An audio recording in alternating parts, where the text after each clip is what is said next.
Good morning to everyone. Thank you for joining today, and I hope you will have quite a number of questions after our presentation. My name is Alexandra Tsvetkova, and together with Georgina Humphries, we will present you a bit of information about our TREIO project, what type of tools we have developed for professional purpose, but also we'll try to give you some background of why we have this project in the first place. So the presentation today will go in the following order.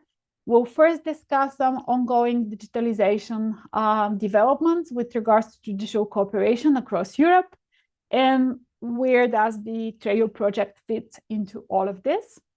Then Georgina will present the TREIO eLearning course. As I said in the very introduction today, I see some familiar names. So some of you may already be aware of this eLearning course. And if you participated in the pilot running of the course or any of the related activities, we'll be glad to hear your feedback as well. Then I will briefly focus on another instrument that is quite important for the purposes of this webinar, the TREIO eEDES simulator. And then we'll present you with the options to sign up for these tools, but also will be available to your questions and whatever you comments you may have in the meantime. You may raise your questions along the way by putting them in the chat or raising a hand, so we know that you are interested in a particular topic. Let's move on then. So first, I would like to give you a brief overview of the developments that led to this meeting today. So as you might be aware, in recent years, the European Commission has tried to support or initiate a number of projects to help the digitalization of the judicial cooperation domain with regards to cross-border transactions and exchange of information in that regard, but also with regards to exchange of evidences in the context of the different judicial cooperation tools. So from a professional perspective, it all started back in 2010, when a couple of member states initiated the development of a secure communication channel for data exchange that later on was called eCodex and is now known as the eCodex system. In 2016, the project completed with great success, and appreciating that success, first, member states initiated more and more spin-off projects focusing on different judicial cooperation use cases, but also the Commission decided to support this eCodex system.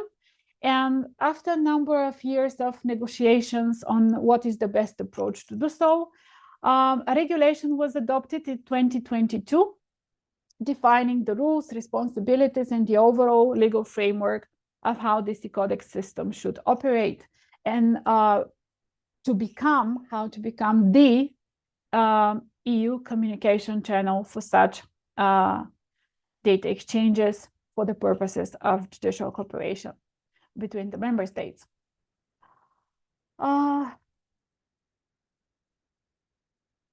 Another point that needs to be made, following the success of the initial eCodex project, the Commission also decided to explore different opportunities on how to make the most use of this system. So they initiated the development of the eEvidence digital exchange system, now also known as the reference implementation software. And the purpose of this system is to provide member states with a common tool that serves the purposes of different judicial cooperation instruments. The Commission decided to pilot the system for the purposes of the EIO Exchanges along the exchange of mutual legal assistance forms and interception of telecommunication notification purposes.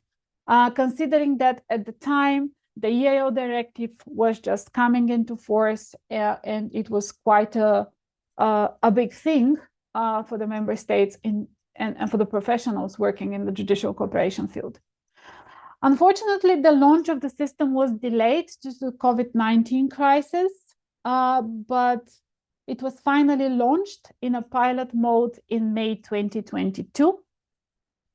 And currently we have 11 member states that have fully adopted the system in a piloting mode, and 2 member states that are in the very final stages.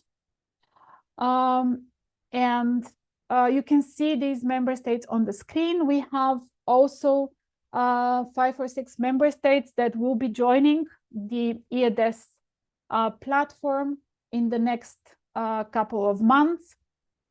Some member states are still a bit far away from adopting the system, but in reality, they will join the platform within the next 12 to 18 months. These are the technical developments that matters for our conversation. But we also have some legislative one that further pushes the development of these instruments. In December 2021, the Commission adopted a legislative proposal package on digitalization of judicial cooperation, and the process was completed just over a month ago.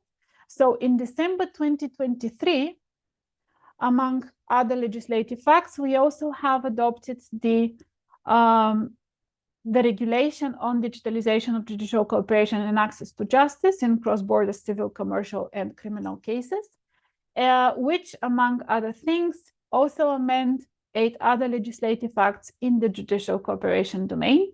This brand new regulation is already in force and shall apply from 1st of May 2025. Why this is so important?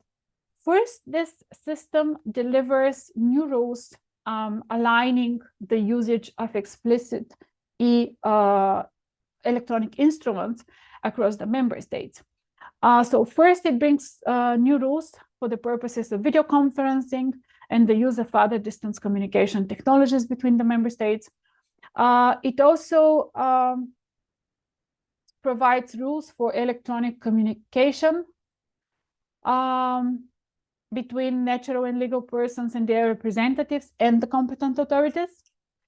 It brings new rules for the recognition of documents with electronic signatures and seals, but also comments on the modalities of paying fees through electronic means within the context of all these instruments.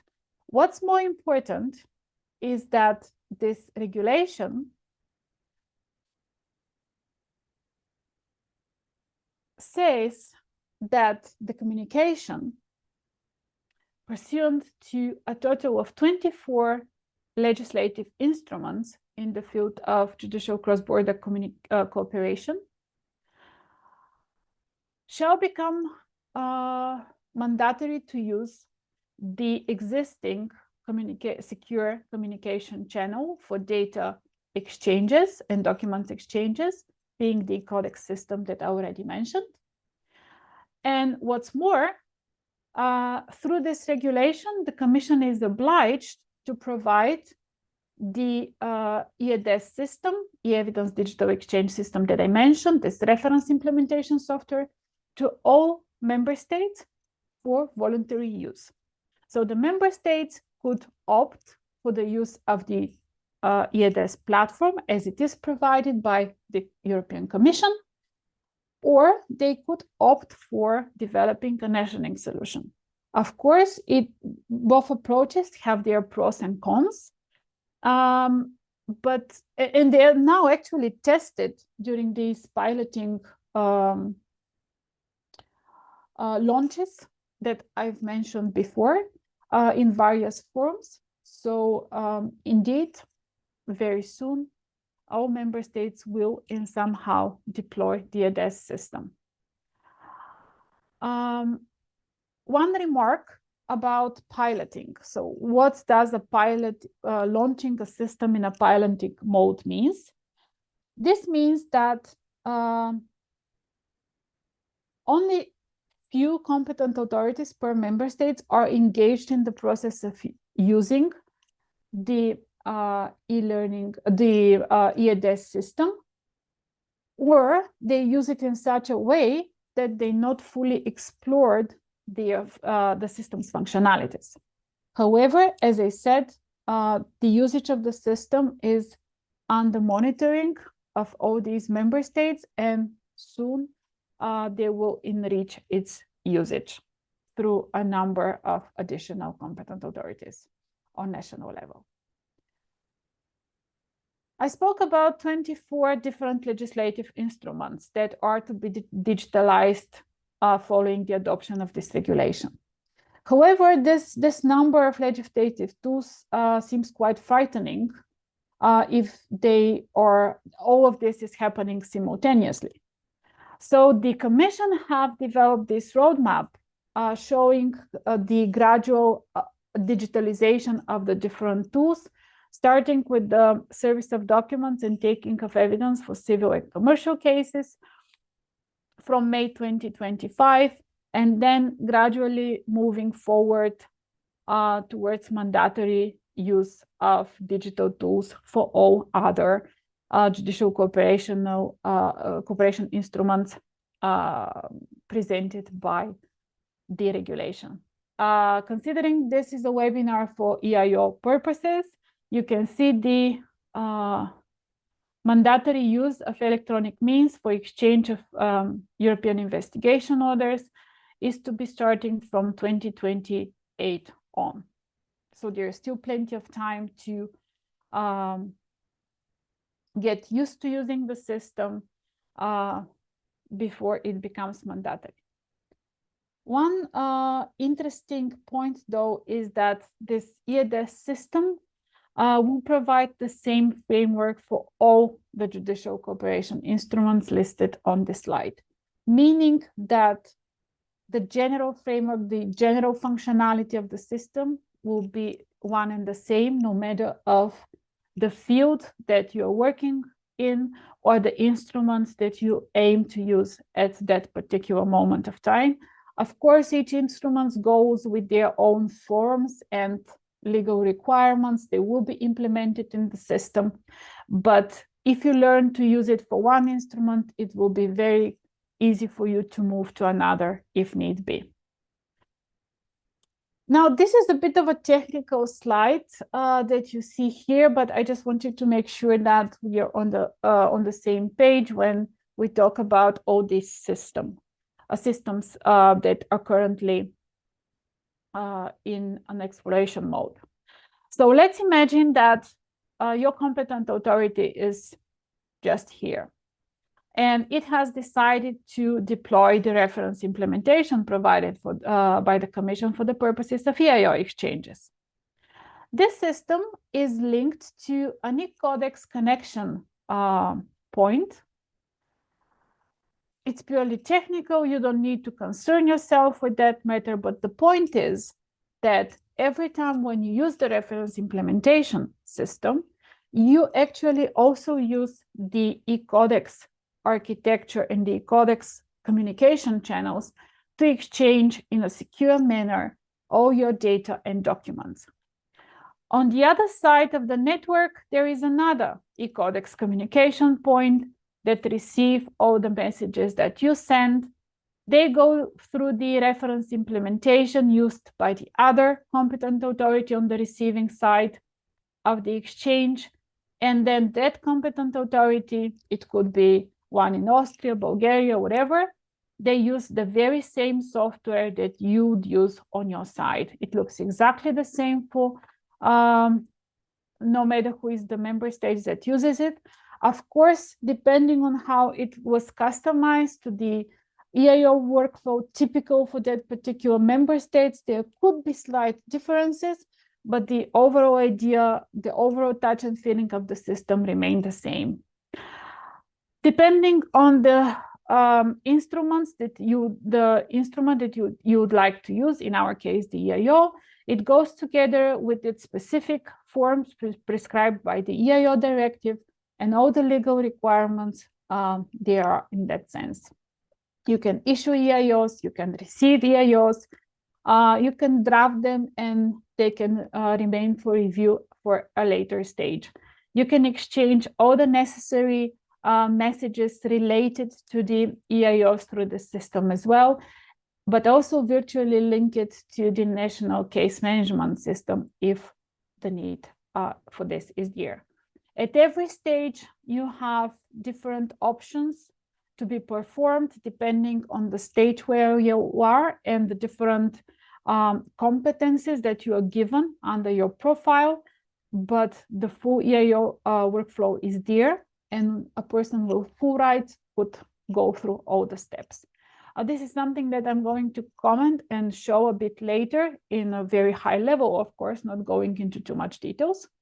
One very useful functionality of the system is the provision of automated translation. This is not official translation, so it does not substitute the official translations required by the EIO directive in our case, but it could help you a lot in urgent cases for operational purposes, to better understand what's written in the messages, no matter the language they come in, and then you can proceed more quickly with operating with the respective EIOs. The system is also available in all European languages, so if you don't feel comfortable using it in English, for example, you may switch to any other languages, including your own. So this is about the developments on EU level from a technical, but also a legal and more practical point of view.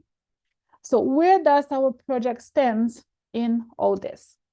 The project itself was conceived in 2019, 2020, when we saw what type of developments are out there and what is the main purpose of the Commission, of the end point of all these initiatives.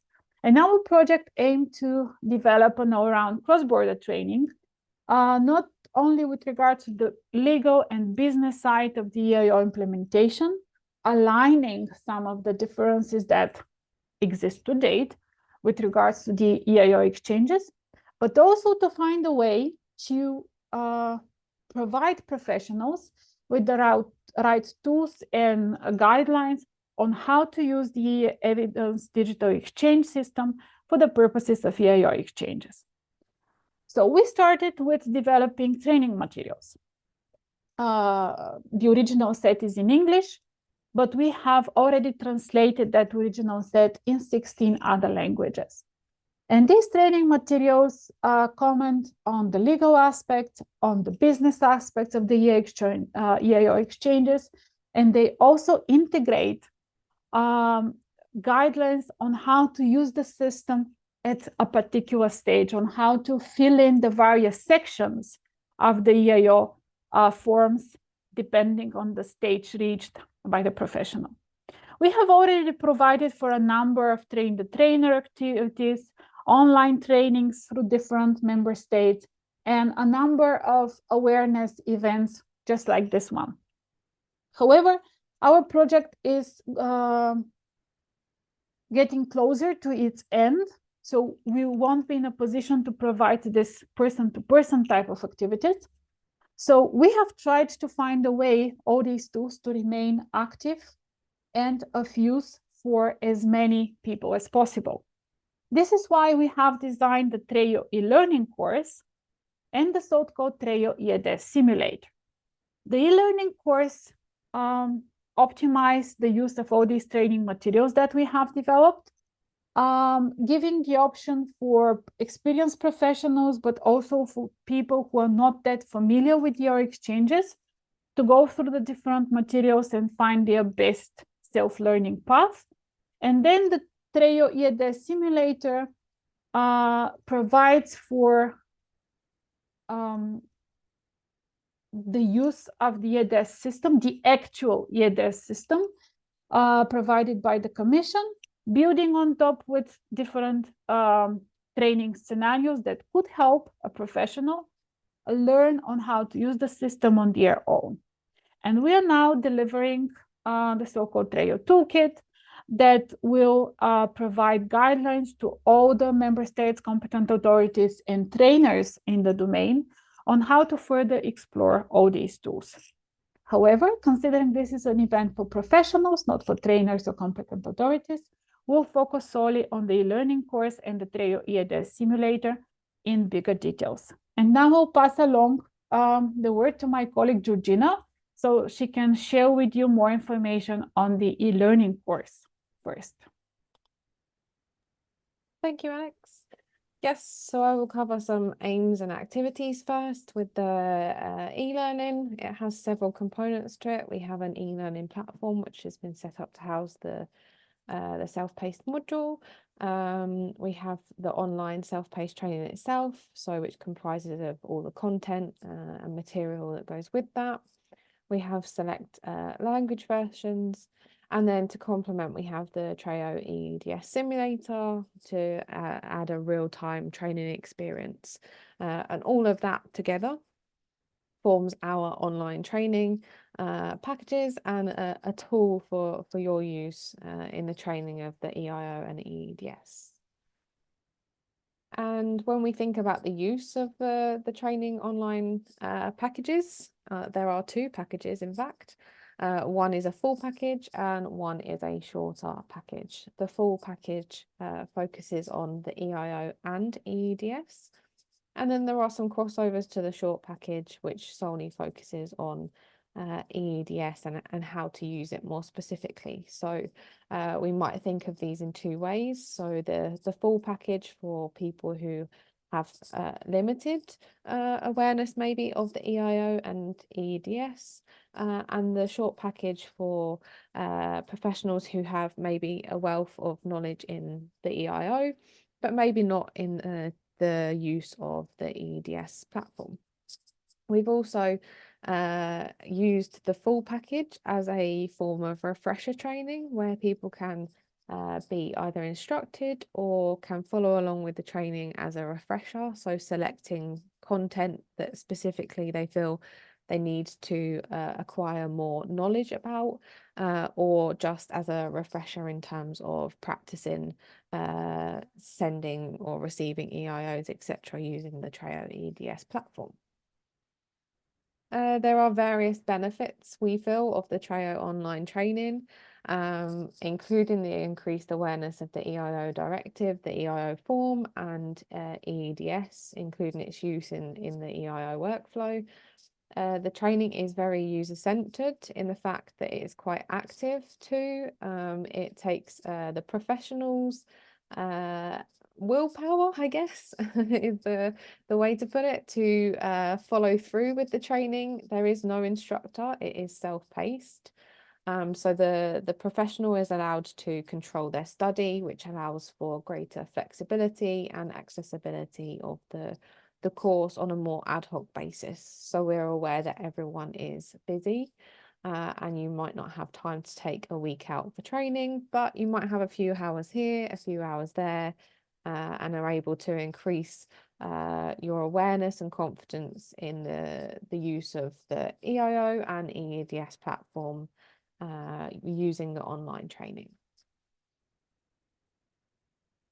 We have several aims and objectives, some generic, and these are having a structured knowledge of the EIO directive and EIO procedures, being able to identify investigative measures, but also to overcome typical difficulties in the application of the EIO.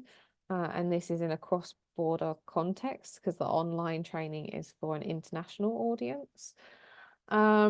And to identify procedures for transmission and receipt of an EIO, and then also learn how to use eEDES effectively in using our TREIO eEDES simulator to simulate the EIO workflow.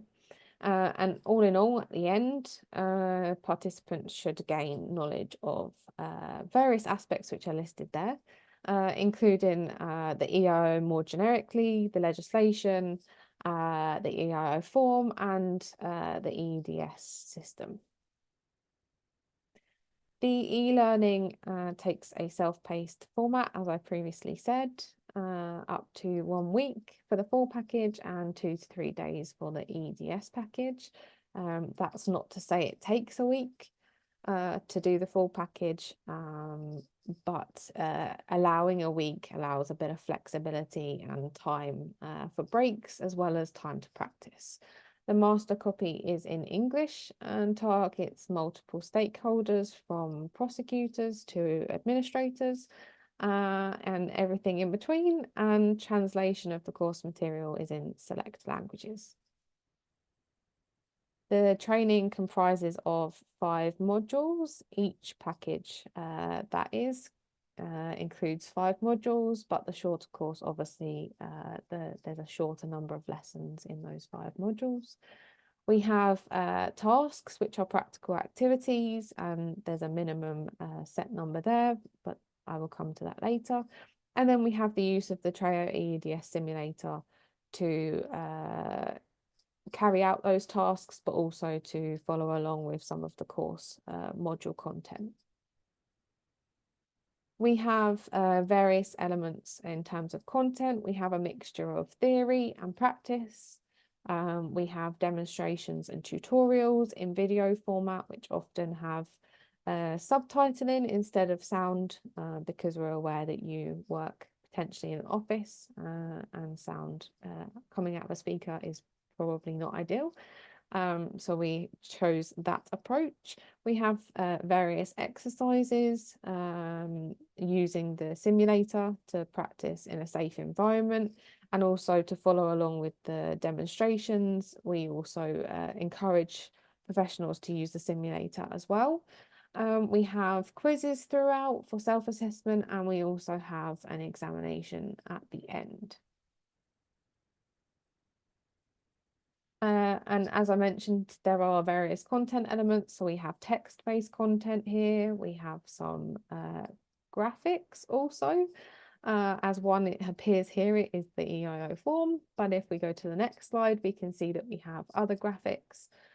This one is not an animation, but there are some animations included, some either video format or some in a kind of clickable element. We have these videos, some are short, with subtitles like you see on the screen, and then we have demonstrations which are also in video format, which are a little bit longer. We have these quizzes, which are little knowledge checks, usually at the end of modules or the end of exercises, and we also have the exam, which appears in the same format. And as I mentioned, we have some demonstrations which follow the EIO workflow.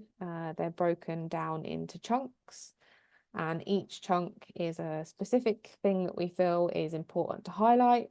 And with that comes sometimes additional information in the demo, where we expect you to read around a particular content element that is important for your knowledge and awareness.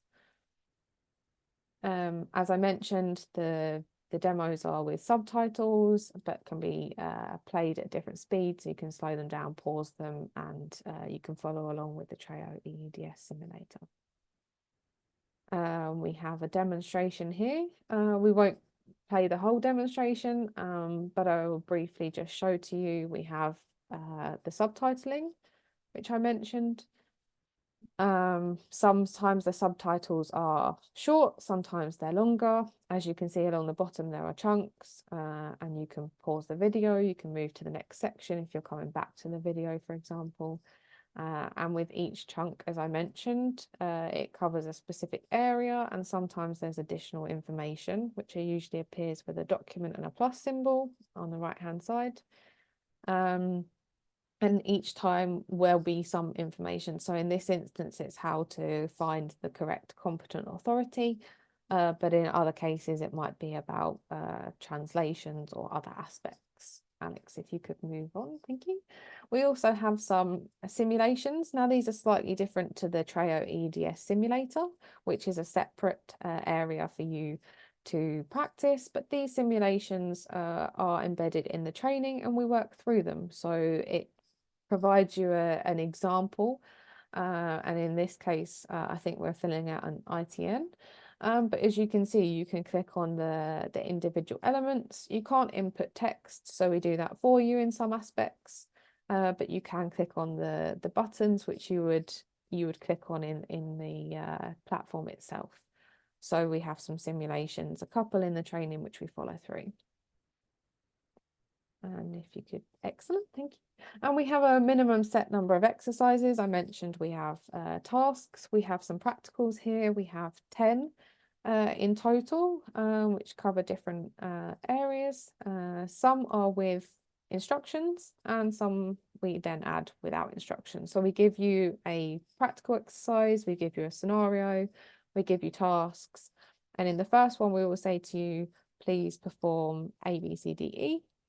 And then you will perform it using the TREIO eEDES simulator. You will follow through the activities, and then we will, in many of the examples, give you another exercise, doing exactly the same thing with a different scenario, and this time we don't guide you. So we provide you that expertise to practice how to use the eEDES, but also maybe some examples of when you might use certain aspects or what information you might need to include. Each usually follows with a short quiz to check your knowledge and completion of the task. And as I mentioned, to do so, you would log into the TREIO eEDES simulator, which Alex will come back to in a few moments' time. The TREIO Online Training is designed for all stakeholders, so we've thought about several end users, from, as I mentioned earlier, prosecutors to administrators and any other practitioners who may be using the system. And there is access to either or both of the training packages. So we have the full version and the eEDES shorter version. We have the quizzes and the final examination to test your knowledge and awareness gained. And then we have the exercises which can be used alongside the TREIO eEDES simulator as a safe environment, separately to the eLearning as well. And we have designed this also for trainers. We have some materials. As I mentioned, the course is self-paced. It doesn't actually require an instructor, but if competent authorities did want to design the training with a trainer behind, then we would have storyboards, the solutions to the quizzes and exams, and obviously access to both the packages that the professionals undertaking the training would see as well. And then we have designed materials for the competent authorities. So these will be more like developer files, will include all of the images, graphics, text included in the content of the course itself. We'll include a developer manual, which will kind of be a mapping of how the course has been structured, and the actual files of the training itself, so how to develop it further. And now I will pass over to Alex again, who will focus on the TREIO eEDES simulator and the EIO business workflow. So I already kind of hinted what the simulator is. You already saw also from the presentation of Georgina that we have designed specific exercises on how to use the simulator. But I will now just try to give you a brief overview and a bit of a feeling how the system looks and how it could be explored further. So let's talk about first the simulator that we have designed. In a real situation, you are on one side of the eEDES system trying to, for example, issue an EIO. You use the system, the communication, all the messages and all the documents go through the eCodex communication channel and they reach the other side, also working with an eEDES system instance. And this is how a normal process workflow would go. And this is how it usually happens in a face-to-face type of training, where you interact either with other users or with the trainer themselves. And this is how we did it in all our face-to-face type of trainings that we have performed in the project. However, when we have a self-paced type of training, whether the learner is alone with all the materials that are provided for the purpose of using a system or learning on a specific judicial cooperation instruments, then we need to find another way to simulate and to stimulate this learning path. So what we have done is to replace the responding side with the so-called TREIO autoresponder, meaning that it imitates the use of eEDES of your potential partner when it comes to person-to-person type of training. So how does this happen? This is again a bit of a technical slide, but nevertheless, I will try to keep it on a very high level just to show you how it works. So we have in the TREIO project installed an actual eCodex communication point that is linked to the overall eCodex infrastructure.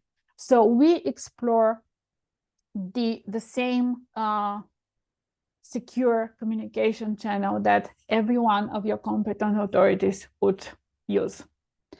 On one side, it is our TREIO eEDES simulator that uses an actual instance of an eEDES system, and we have designed on top of that installation the autoresponder part to make sure that whatever you do in the system does not mix with an actual EIO workflow. So all the messages that go through our eEDES simulator, they reach the eCodex through the eCodex channel, the other side. But the other side is not an actual competent authority. It is our TREIO autoresponder. And it reacts depending on the type of activities that you'd like to trigger. And all these type of activities are explained in details in the e-learning course. All these activities related to the use of the eEDES simulator and the autoresponder are presented in 10 different use case training scenarios. 7 of them are linked to activities performed by the sender of the EIO, and 3 are linked to the activities performed by the receiving side. And you can see these are actual scenarios that you could engage with in your real life. All of these scenarios follow the so-called if-then behavior.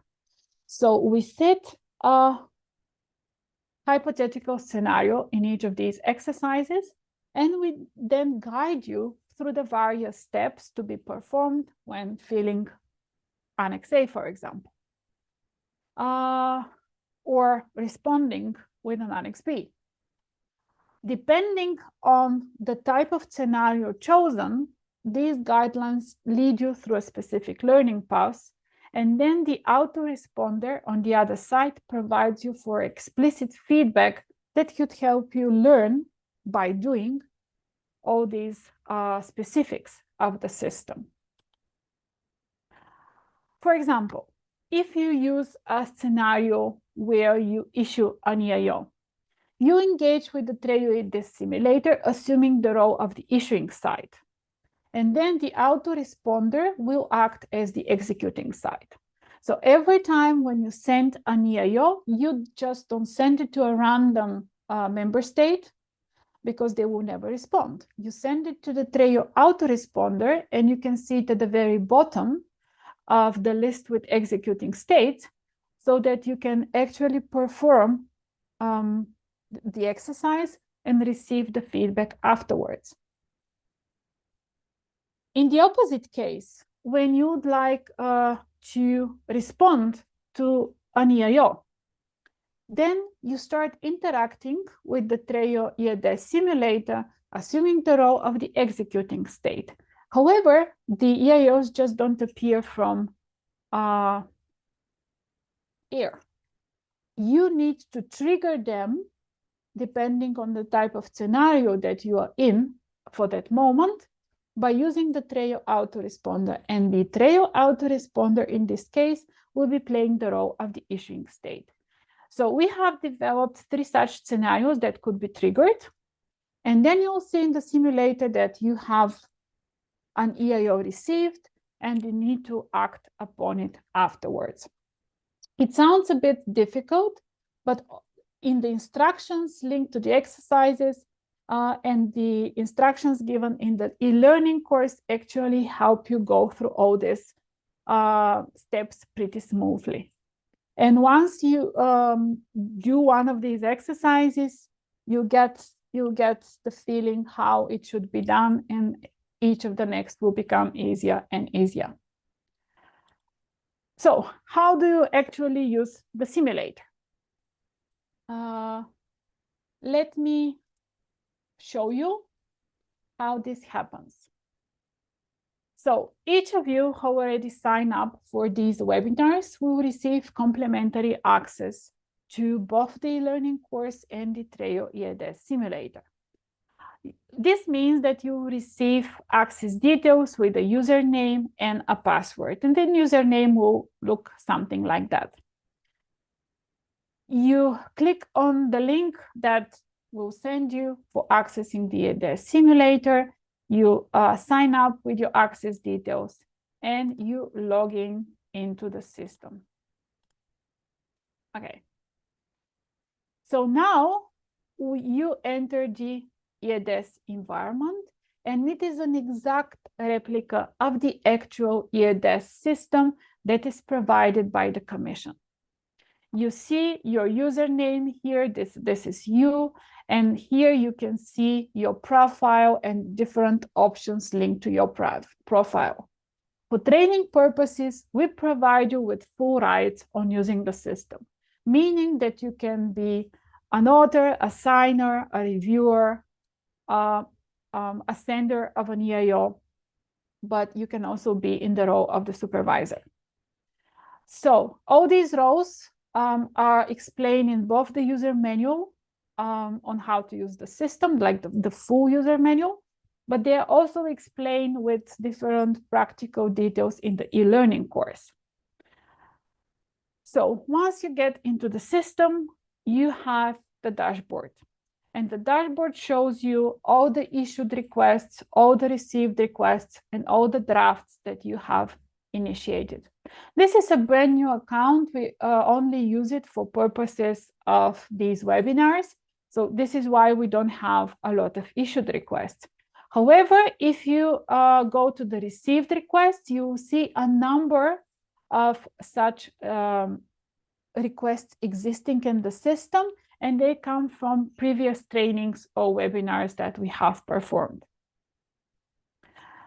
If you go to the menu and just click on one of the categories of issued requests or received requests, you also see you can see all the requests there are, but you can also see a number of search options to minimize your search and help you better navigate through the different cases. So now let's start with actually drafting an EIO. I'm not going to initiate a new one. I'm just going to go through one of my drafts that was just initiated an hour ago. So when you start, you can initiate, of course, a new request by this button. Select the type of request, for example, an EIO. Then you write the name of your request, the subject of your request, and you press continue. This is how you initiate a new request.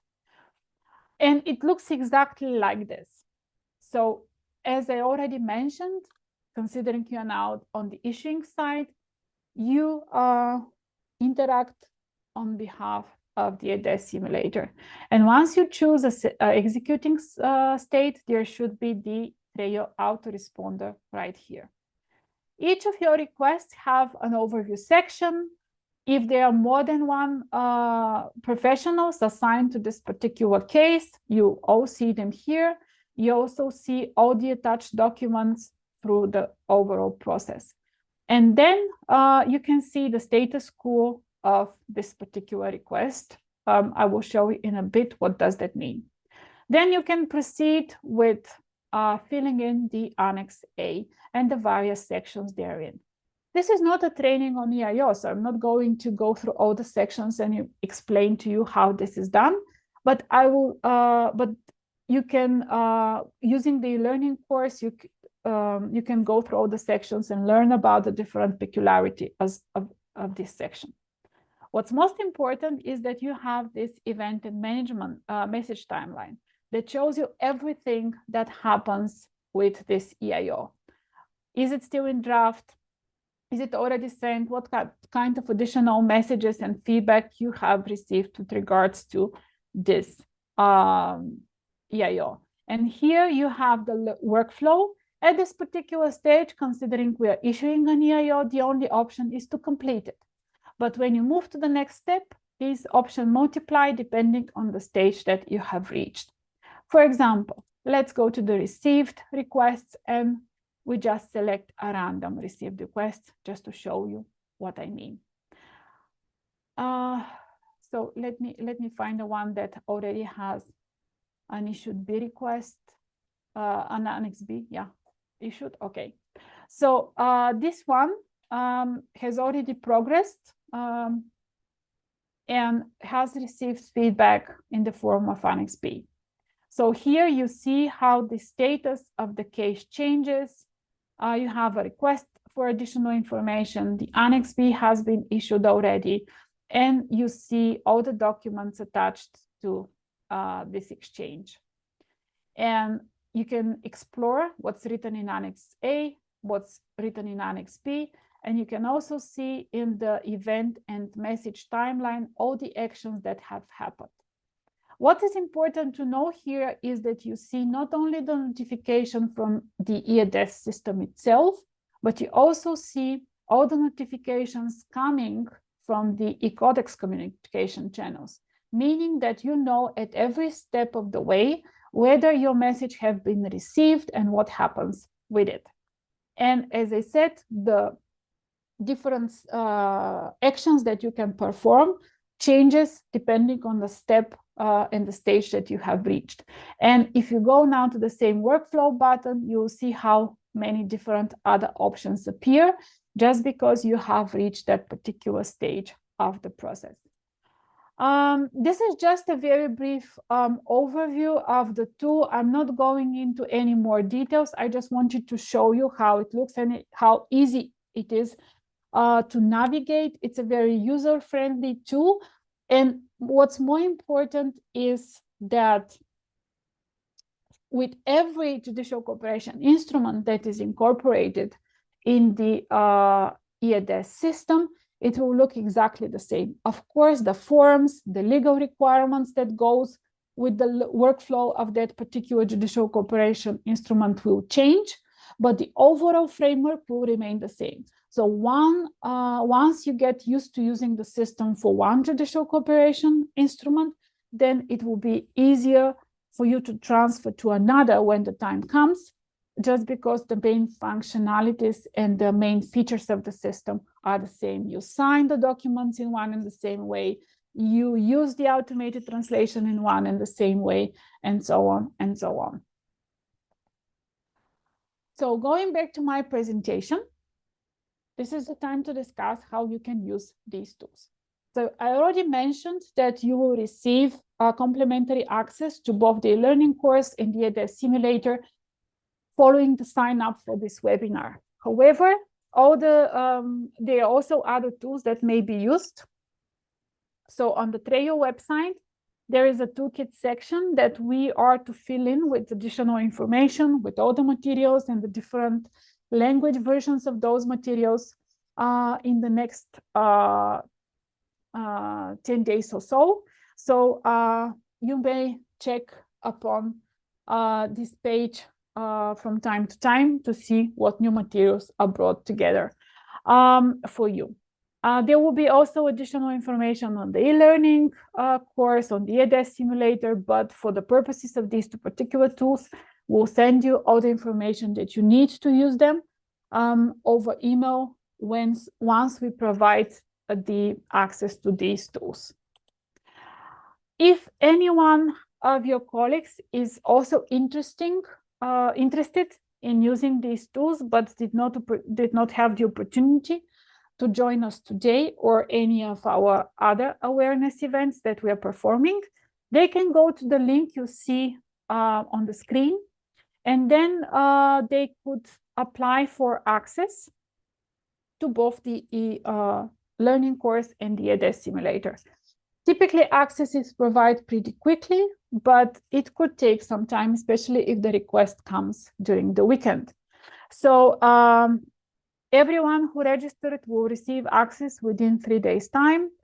And if for some reason you don't receive the email, just check the spam box first, and then if the problem persists, come to us to find a way to solve it and to provide you with the access in an alternative channel.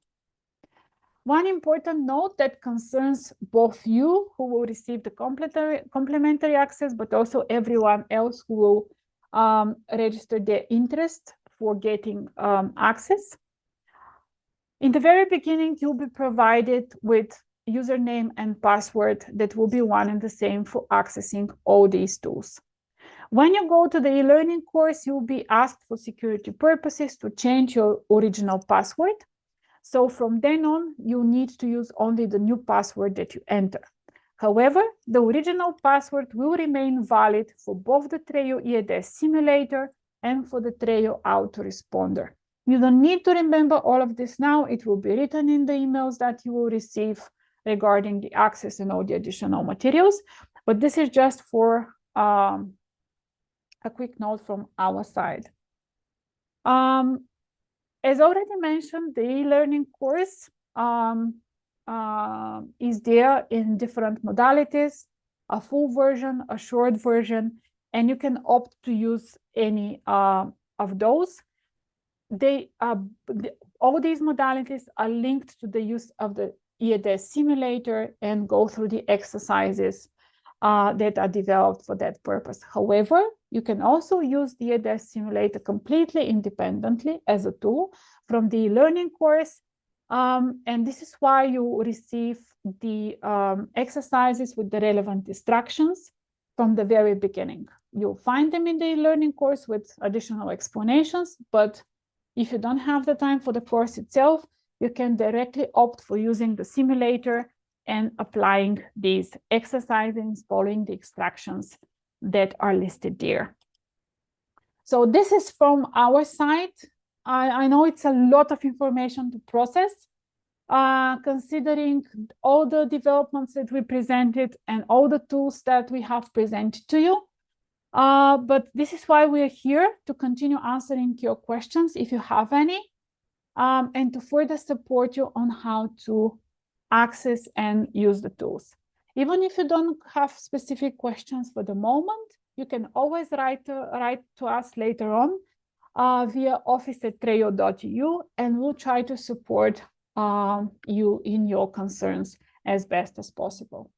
So we are now all yours for whatever questions you may have.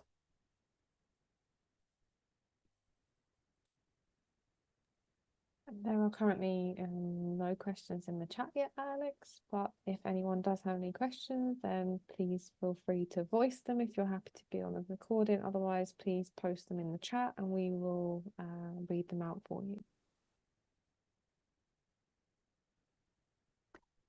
Maybe just to initiate the discussion, we may also comment on some of the concerns that were already expressed via the registration forms.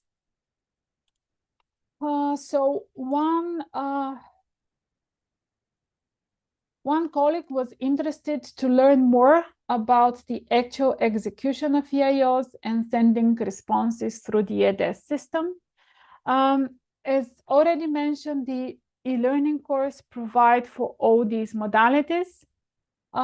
It covers the legal aspects, the business flow, and the use of the system as such. So if you're interested in an actual EIO training, you can go straight to the e-learning course and go through the different modules that Georgina presented, leading you through the most important steps and the various details there are with regards to issuing and executing EIOs. Another colleague that is using an EIO on a daily basis was interested on delivering these materials to their colleagues. So as I said and already explained, on top of the complimentary access that you will receive, you can also share the links for applying for such with your colleagues, so they can further sign up for using the tools. And we will gradually upload all the different training materials including in their language versions on the TREIO website. We are just going through some final checks, and they will be there pretty soon. Another question is, what happens if my member state is not yet implementing the eEDES system, or you are not aware of the process of that implementation? Our tools are completely independent from whatever goes on national level. As I said, the e-learning course is completely independent in that sense, and the simulator, although it explores an actual instance of the eEDES system, is completely separate from any national deployment. So no matter what is the state of usage of eEDES in your own country, you can still use our tools and learn from them as best as possible, or distribute this information to other colleagues. It does not require specific registration on national level or with regards to commission. It's just the access that we provide, and this is the one you use to work with the tools. Another question was with regard to modalities, but I think we already covered this quite extensively. I'm not going to go over these details as well. Another question was about the potential for the exploration of the tools that we are to present, so that we presented actually. So as Georgina already explained, we have designed different guidelines depending on whether you are the end user, the professional who actually deals with EIOs. So the tools that we presented are the main ones for such purposes. But we have also a different set of materials for trainers and for competent authorities. So if you think that, for example, this type of training will be useful for all your colleagues in your competent authority, a representative of your authority could get in contact with us to arrange joint access for all your professionals. We can also provide all these materials completely for free to be adjusted to any national setup, including we can provide the e-learning course itself to be integrated with an existing national learning management system. We are providing the e-learning in a couple of languages, selected languages, but if your language is not among the one that we provide, your competent authority could also take up the translation and provide for a complete national version of the learning course on their own. As I said, we are closing. We are close to the end of the project, so it's not possible to perform further trainings from now on in person, but all these tools will remain available for as long as you need them, both on the project website, but also via the access link that we showed you. I think these were the most important questions that we have received from the registration forms. Some concerned specific legal aspects and case law regarding EIO's exchanges, but since this is not an EIO training, we are not in a position to comment on those. But I believe that some of the answers to these more legal questions could be actually found in the e-learning course that we provide for. So if you have any other questions or comments, just let us know. One participant who already left actually has been in one of our previous awareness events, and she gave such an awareness event in her own country. This happened just before we start, so some of you may have heard her feedback. She said that the system was very positively accepted on national level, and actually people were surprised that there is such a system, since some of them was not aware of its existence. We would be happy if you share your feedback once you use the tools, and you decide for yourself how useful or user-friendly these tools are, and then you can come back to us with your feedback. It would be much appreciated. Anything in the chat or? Nothing in the chat. Okay, if anyone would like to raise a question or comment at this stage. I don't see any hand raised. No. Even if you don't have question now, you can always send them over email after the end of the webinar. As I mentioned in the very beginning, all the recordings and the presentations from today will be sent to you over email within this week. You'll be provided with access to the tools, and then you'll be free to forward all this information to any of your colleagues that may find it useful. And you can get back to us at any point of time should you need some help with using the tools, should you have some feedback, be it negative or positive, or in case you'd like to accommodate any specific needs of your competent authorities on national level, just let us know. We are there for you.